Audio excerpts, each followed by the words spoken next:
I'll come up with a solution for my chain tensioner problem. I was trying to run it without having a chain tensioner. I don't like this. This is silly. It's going to trash out your rim.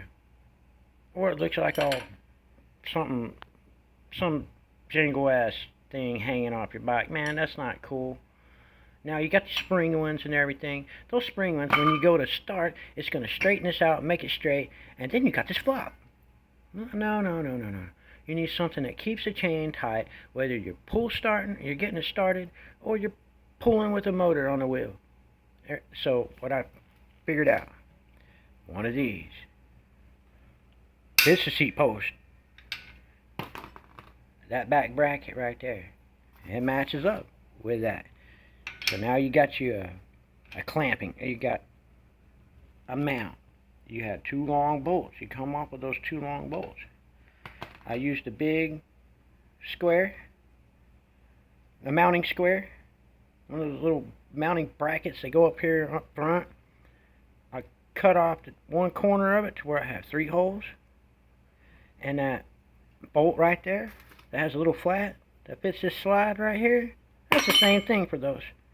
So now you can adjust this way to keep it off this bolt up here or off your tire, and you tension it up here. You after you get it on, you put this on here and get it all kind of loose, and you push it up to where you want it, and you mark it with a pencil. Well, you got to take this off, all that off, to where you just have these two, this guy and that guy. You mount it on there, make sure you're nice and square. You tighten it down with your nut there across your bracket at the height you want. And then you shim it with another nut to get this bracket where you need for your chain. And then after you get it all together and you finagle around with it and you get it to where, bam, it's there. When you have to take this off, you take that off.